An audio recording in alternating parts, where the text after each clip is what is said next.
ডালিম কুমারের গল্প। এই কবিতাটা আমার লেখা, একটু দেরি করে পাবলিশ হয়। আমি লিখতে থাকি কেউ যদি বলে যে হ্যাঁ এবার একটা পাবলিশ করো, তখন এটা হয়। ইভেন পত্রিকাগুলোতে যখন আমাকে বলে এই দাও একটা লেখা দাও, তখন। তো এটা যদিও 19 সালে বইটা বের হয়েছে, কিন্তু এটা লেখা আরো আগে। এই সময়টায় পলিটিক্যাল খুব খারাপ একটা অবস্থা ছিল, এবং আমরা ডালিম কুমারের গল্পটা জানি। আমার কবিতার নামটাও ডালিম কুমারের গল্প। মধ্যরাতে হেঁটে বেড়ায় ডালিম কুমারের মা, ডেকে ডেকে বলেন এ ঘরে কে ঘুমায়। ডালিম কুমারের বাবা ঘুমায়, ডালিম কুমারের বোন ঘুমায়। ডালিম কুমারের মা আকাশ দেখে, লক্ষ্মী পেঁচা দেখে, রাস্তার জাগ্রত মানুষ দেখে। তার চোখে ঘুম আসে না, এটা নিয়ে তার কোনো চিন্তাও নেই। ডালিম কুমারের মায়ের চোখে ভাসে তাজা তরুণ ডালিম কুমারের একাকী প্রশিক্ষিত বাহিনীর সামনে গ্যাট হয়ে দাঁড়িয়ে থাকা। তার চোখে ভাসতে থাকে 18 উচ্ছ্বাস ভরা সময়গুলি। তার চোখে ভাসতে থাকে শত শত ডালিম কুমারের লড়াইয়ের প্রস্তুতি। ডালিম কুমারের বোনেরা বসে থাকে না, তারাও হাত বাড়ায় ভাইদের সাথে। ডালিম কুমারের মার হাত সুবে সাদিকের দিকে, মন বাড়িয়ে দেয় করজ্জ্বল প্রভাতের দিকে। ডালিম কুমার জেগে উঠছে, ডালিম কুমারের বাবা জেগে উঠছে, ডালিম কুমারদের সবাই জেগে উঠছে। জেগে উঠছে পৃথিবীতে 18 গান।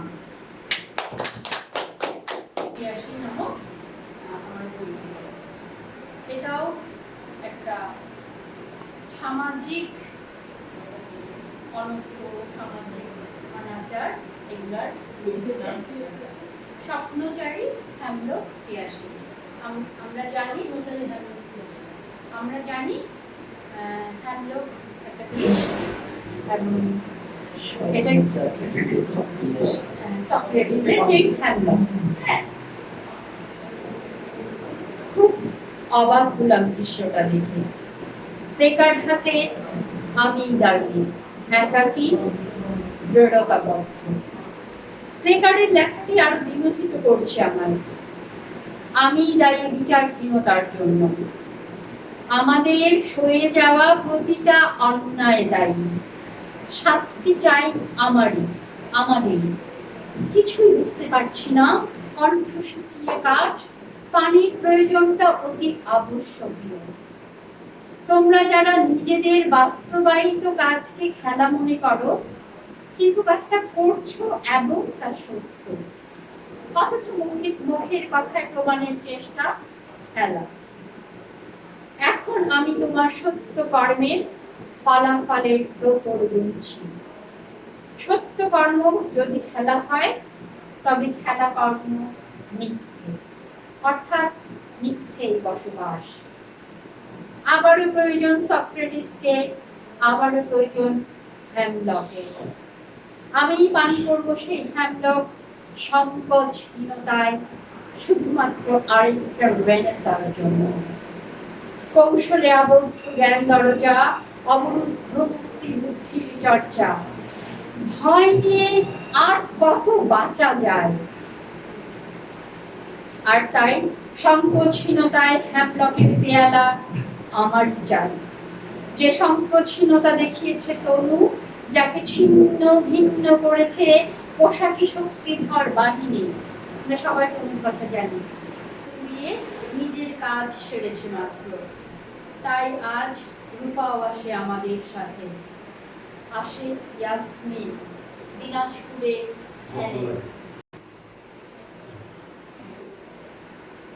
একটু বলিনি, আমি খুব একটু, আমার বাবা যেহেতু ব্যাংকার, সেই সময়টা ব্যাংকার খুব টাকার সাথে বলা।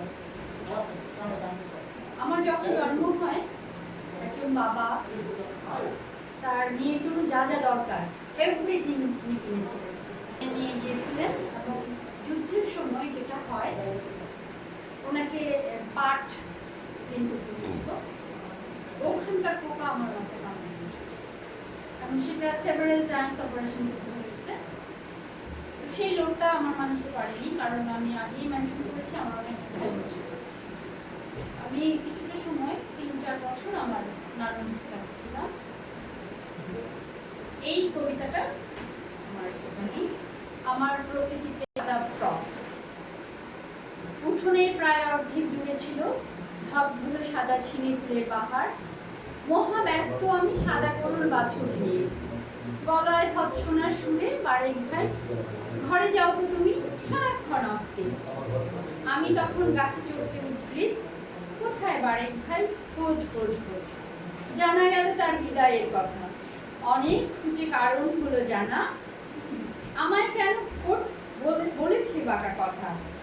এমনি কত ছোট্ট বলার মতো, ভালোবাসার হিসেব নিকেশ শত। বর্ষাবেলা সেদিন চুপি চুপি গেলাম আমি সবার সাথে মিশে, কেমন করে শোল মাছ তার পোনা নিয়ে ঘাসে আশেপাশে। আমি ছিলাম তার গাছের নিচে, কেমন করে খোঁজ গেল তার কাছে। বন্ধ কথা, মুখ তুলতে ভার, অনেক বলে তবেই ক্ষান্ত আমি। বললে তুমি যেতে দিতে নাকি, তাই বলে তুই না বলেই যাবি। ঘাট হয়েছে আর যাব না কোথাও, তোমার কোলে চুক্তি সতাই। এমনি করে কৈশোরের কাল, করুণ আদয় কিরণমালার করছি আবিষ্কার।